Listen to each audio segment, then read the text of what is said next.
Inside the Koshiam Palace, President Ibrahim Traore sat in his office late at night. He didn't need coffee. His eyes were wide open, his mind sharp like a blade. He could feel something was off. The silence was too perfect. The smiles in his meetings were too forced. That's when a small envelope arrived.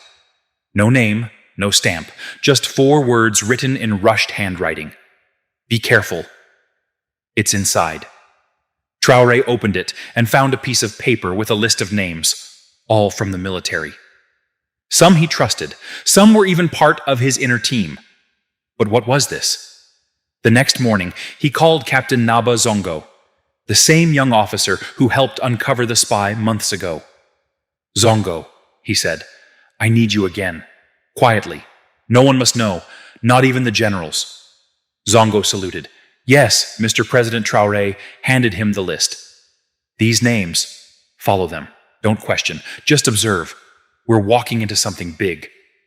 Zongo nodded. And if I find something?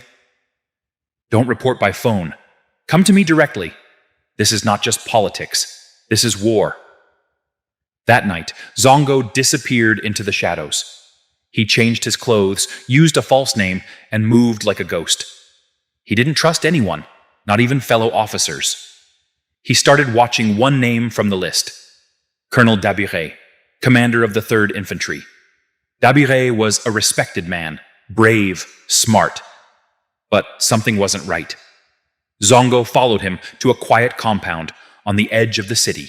No guards, no official vehicles. Just 4 men in military clothes, meeting behind closed doors. He took photos from the roof.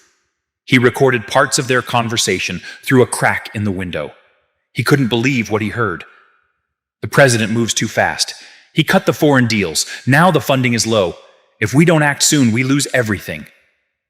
Another voice replied, Then we move before the independence celebration. Strike once, no mistakes. We remove him. The country stabilizes. Foreign support comes back. Zongo's heart dropped. They were planning a coup. Captain Naba Zongo didn't waste a second. He returned to the palace before sunrise, walking past guards who didn't know the storm he was carrying in his bag.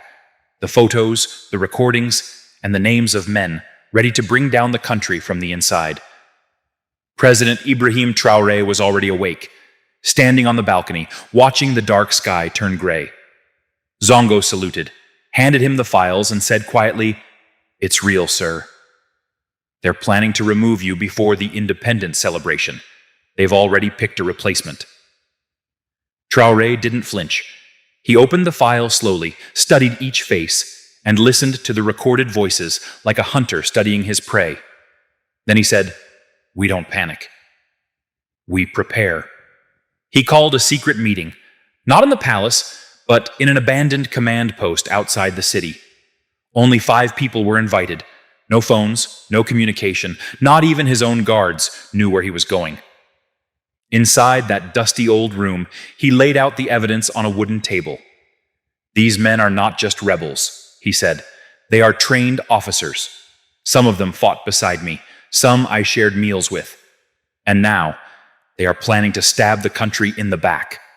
One general shook his head. We can arrest them now. No, Traore replied. If we move too early, we catch the foot soldiers. But the mind behind this? He will run. Zongo leaned forward. You think there's someone higher? I know there is, Traore said. Colonel Dabire is not smart enough to plan this alone.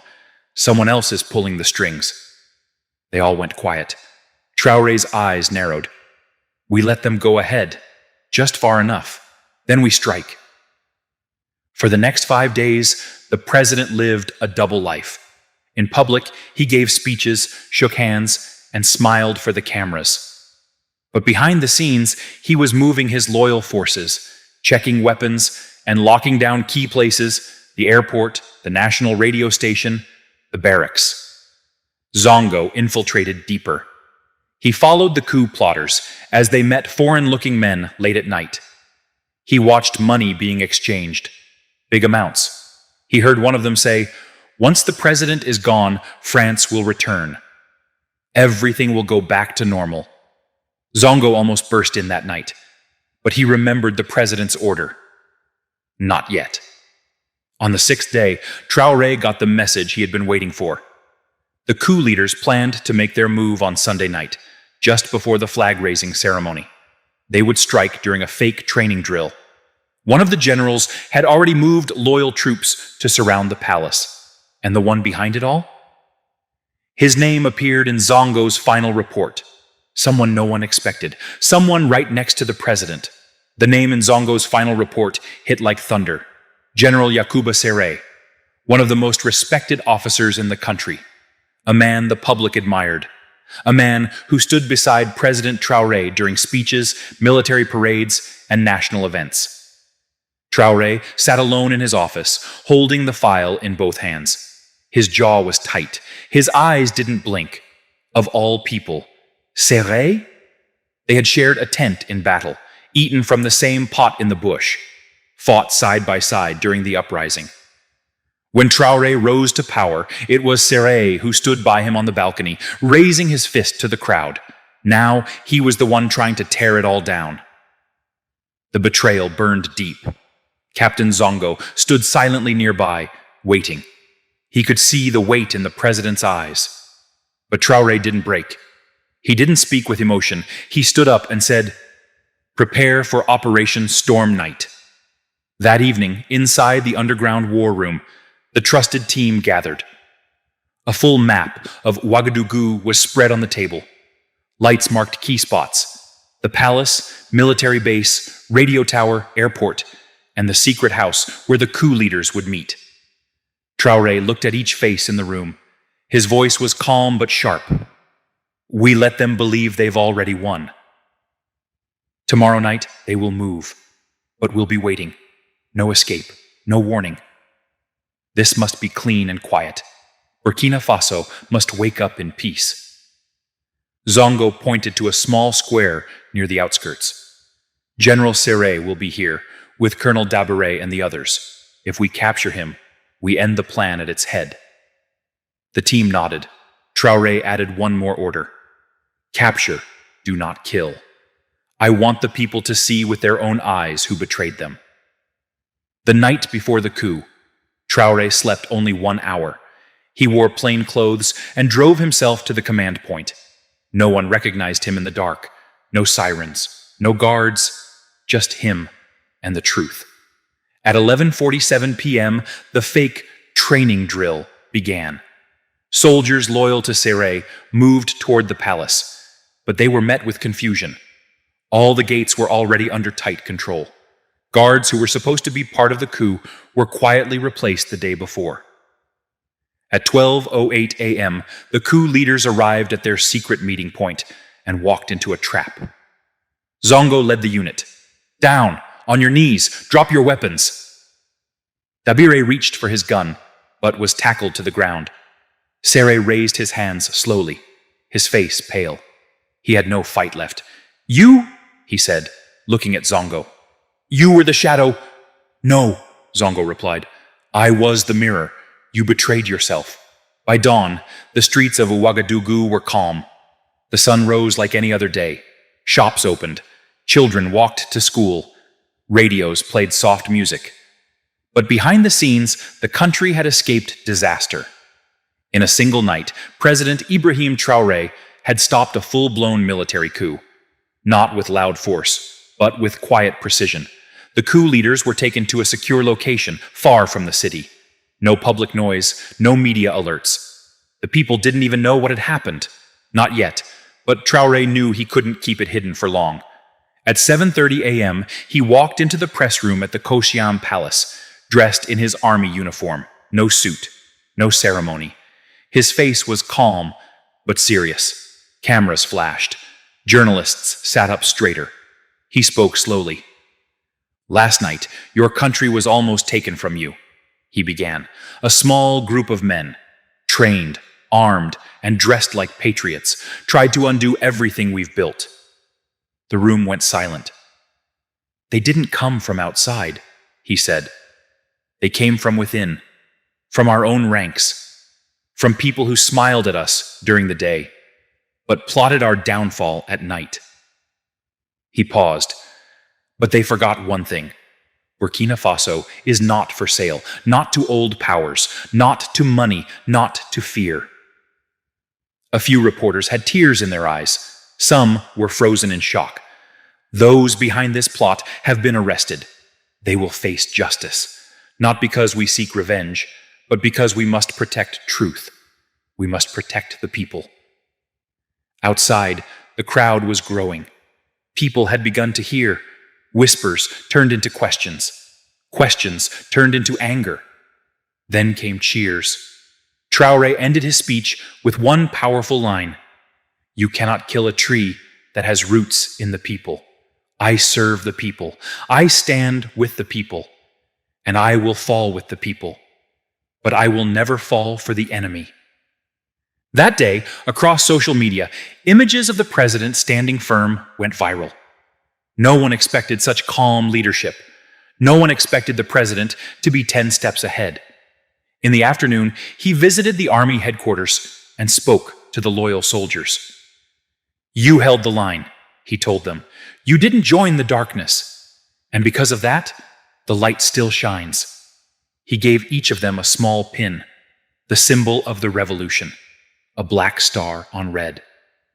These men tried to use your uniforms to betray your country, but today your uniform stands for courage.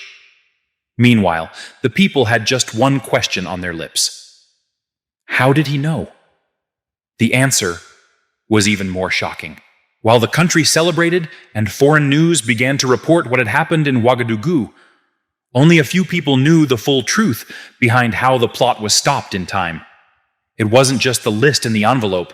It wasn't just Captain Zongo's brilliant fieldwork. There was someone else, someone deep inside the shadows, a man no one had seen, a man even the coup plotters trusted. He was the final piece of the puzzle.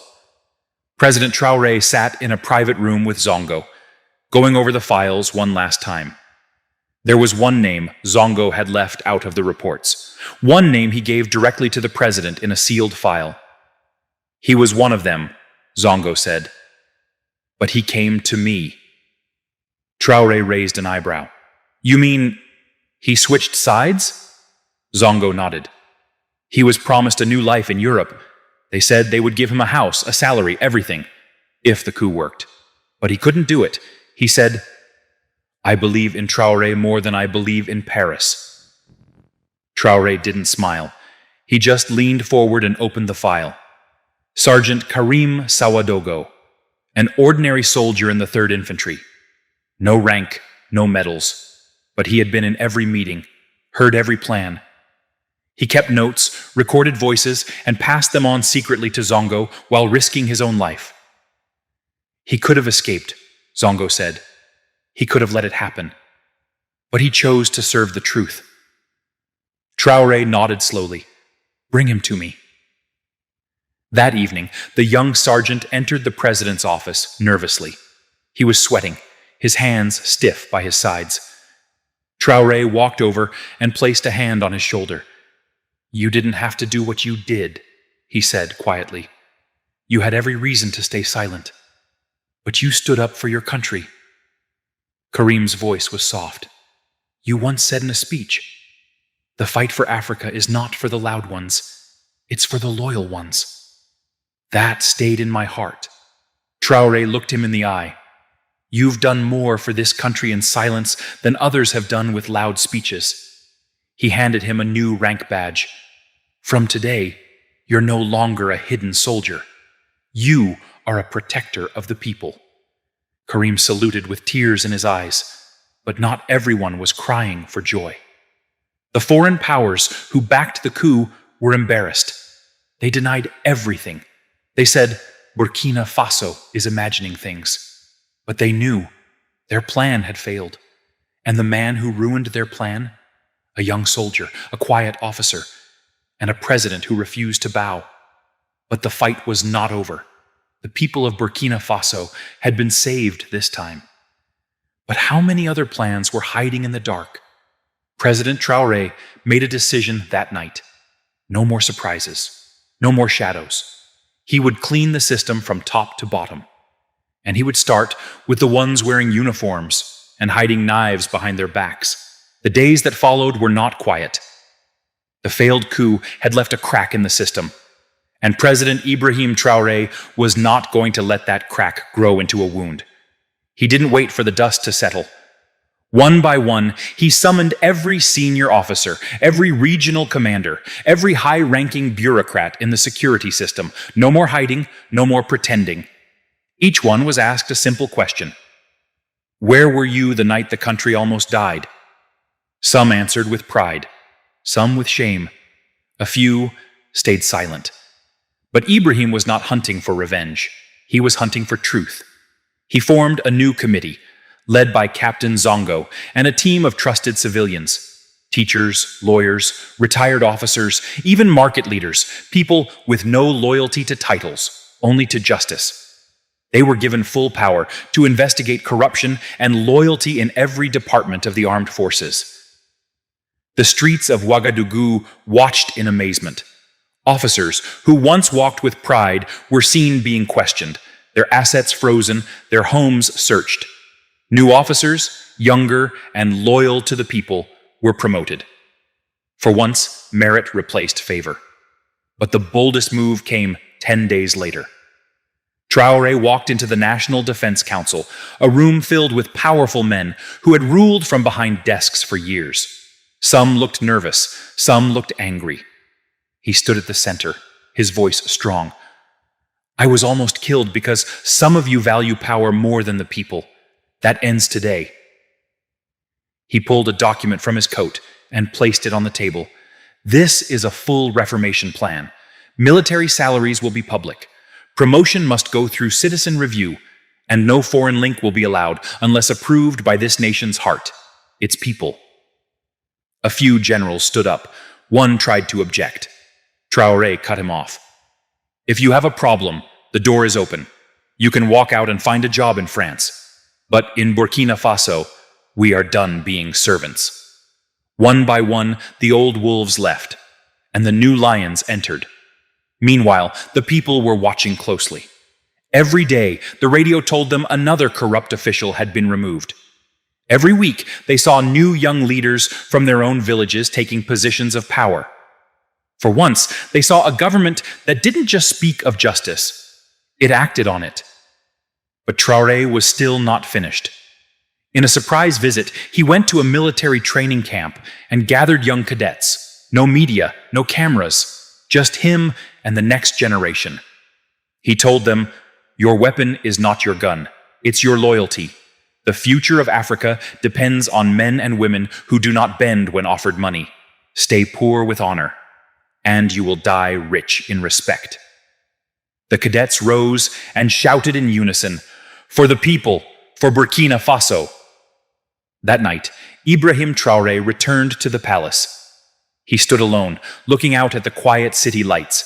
He had stopped a coup, exposed traitors, rebuilt the military, and reminded the world that leadership is not about fear. It's about courage. He wasn't looking for applause. He wasn't chasing power. He was just doing what was right. And the people? They weren't just proud. They were awake. Because now they knew, if anyone tried to sell the country again, they would have to face the lion,